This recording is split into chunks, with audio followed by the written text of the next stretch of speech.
Welcome to another video, guys, and today we are going to be reacting to crazy doctor real life stories by Joe Rogan. And let's get to it. Have you heard that? There's that documentary about that guy that was putting artificial tracheas in people. Oh, this is good or bad. It's horrifying. It was this like genius doctor that was putting in these plastic. He had this like breakthrough that you could just replace a trachea with a plastic tracheal tube and bathe it in stem cells, and it would eventually, like, I don't know what, like meld into your body's DNA tissue and just become a part of your body. But he was making it up. It did not work one time. Oh no. But he was just like flying around the world, this like medical like master. They're going, this genius, the genius of our time, winning like Nobel Prizes and stuff, and just people were dying left and right because they were just putting a fucking tube into people's throat instead of a trachea. Oh my god. Oh my god. How many did he do before they got him? It was like a half a dozen or something like that. Yeah, it was really gnarly. So he's just an insane person. In this weird way. I mean, it's kind of what we were talking about earlier. He was a genius, but he was like he'd become a mad genius where he just blew a fuse. He blew a fuse, yeah, and he thought, I have an idea. There's no way my idea won't work if I just do it enough times. Oh yeah. My god. Macaroni. And simultaneously, he was hustling a woman, like he was pretending to be married to a journalist in America, and then he was already married in Italy. So he was like kind of had two different madman thing going on at once. He's a wild dude. Yeah. Swedish appeal court convicted Macaroni on Wednesday and sentenced him to 2.5 years in prison. That's it? That's pretty crazy. Yeah, Sweden. Once there's a wall up where you're a medical professional, I guess there is a little bit of an arm's length. I mean, these people did know they were doing an experimental surgery and that they could die, I guess, but they didn't know that it definitely wouldn't work. But they obviously decided that he did something wrong. They put him in jail for 2.5 years. Yeah, this guy was a wild one. Jesus Christ. Compulsive liar, spinning wild stories and manipulating a woman who became his fiancée. The appeal court ruled that 2 of the 3 patients who died did not require emergency intervention. Oh my God. That was the part I forgot. My God. It kept failing. This is the most fucked up part, Joe. It kept failing on sick people that needed new tracheas. So he was like, what I need to do is find a relatively healthy person that has a tracheal issue, like a collapsed trachea or something, where they're still like walking through the world with relative health, like the oyster guy. And I'll put it in them, and that will prove that the thing works. Oh my God, what a... These doctors are just some of the doctors, pilots. There are certain jobs you wouldn't just want somebody insane or crazy to be doing those kind of jobs. Psycho. Is that him? Yeah, he that's looks him. like a psycho. He looks like George Clooney if he got really fat and did a lot of opium.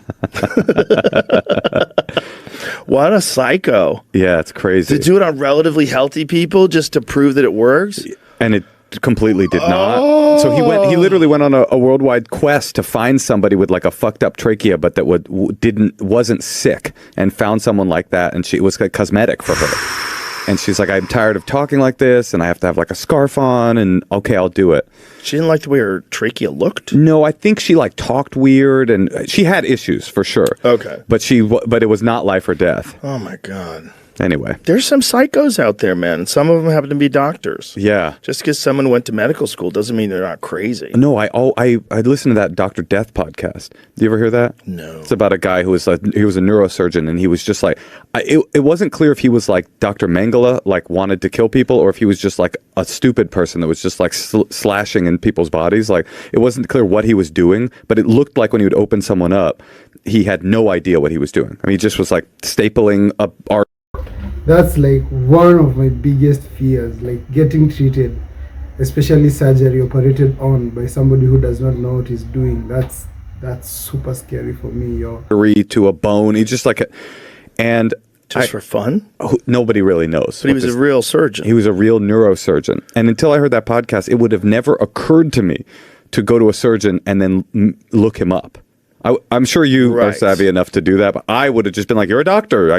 You must know things. Okay, open up my brainstem and get in there. Yeah, the first time I got surgery, I had no idea anything about the doctor's credentials, and I don't know anything about him now. Yeah. I don't even remember his name. He put me under and opened me up and drilled holes in my bones. And yeah, now I heard that I would always Google. I would go deeper. Yeah, man. You can't be fucking entirely sure that someone's not out of their mind. Well, there's certain professions like that where you assume their degree is the thing that makes them competent, but you forget that it's just a person. Here's the guy. It says, of the 37 patients, Dunched, how do you say it? Dunched? Oh, Dunched. Yeah, David Dunched. Dunched operated on in Dallas over about 2 years. 33 were hurt or harmed in the process. 33 out of 37. That is a bad 4 record. people skated clean. Some people woke up paralyzed. Others emerged from anesthesia to permanent pain and nerve damage. 2 patients died, one from significant blood loss after the operation, and the other from a stroke caused by a cut vertebral artery. Wow. Yeah, he was just slashing. He was in there just like mashing it up, kind of like preschool style. Look at this one. One patient, a childhood friend of Dunched, went in for a spinal operation with someone he trusted and woke up a quadriplegic after the doctor damaged his vertebral artery. Phew. That was his like childhood best friend. Oh my God. Turn him into a quadriplegic. Jesus Christ. I would go crazy if I went somewhat okay to a surgery and now you're leaving the surgery, you can't walk, you're paralyzed. That's just a, and these things do happen. So that's the crazy thing about the world right now. Yeah, there's psychos out there, man. Is that him? No, it's That's the guy that plays him in the TV show? Yeah. Yes, that's Josh Jackson from. Let's get a real photo of this There boy was up another here. Dr. Death. There was a guy who created execution machines. There was a documentary about him. It's a crazy documentary because at the end he kind of gets hoodwinked into becoming a Holocaust denier. Oh, I know about this guy. Yeah. Yeah. I keep Yeah. tabs on all of them.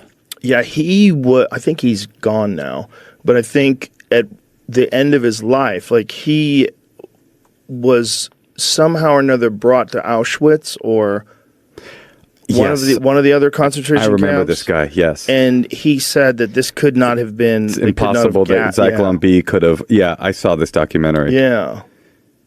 Oh, it was Errol Morris film. Yeah, I remember this guy. You heard about this? There was a lab, I believe, I can't remember which hospital, where the women were going in for fertility treatment. Yes. And they were not being given OxyContin, they were being given saline. And they would be under general. They would be under general anesthesia, so they couldn't stop it.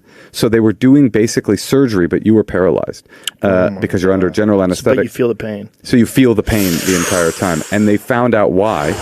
It's because there was a drug addict who was in charge of dispensing the OxyContin, who was just like taking it and being like, that's mine. Or it's fentanyl. God. It was fentanyl. Oh my God. And she was just like dripping the fentanyl into her bag and taking it home. Oh my God. Yeah. Wow. Oh my God. Jeez. That's a rough one. And then they would come up and they would say, fucking evil people in this world. they would say, oh, I felt so much pain. And they would go, no, you're fine. It's like, no, I think I just went under general surgery with absolutely no painkiller at all, but I was paralyzed. Oh my God. Imagine that. Imagine that. Well, imagine when they used to do it when you weren't paralyzed. Oh, they put a piece of leather in your mouth and just take your limb off? Saw your leg off. Yeah. Dances with Wolves style. They would give you ethyl alcohol, right? They would give you booze. They'd give you whatever the fuck they could give you. Yeah. It's not going to help. That's the end of the video, guys. Thank you for sticking up to the very end. It's interesting videos, these, to react to what happens and these Joe Rogan conspiracies and podcasts. So I hope you guys like the video. Hit the subscribe button.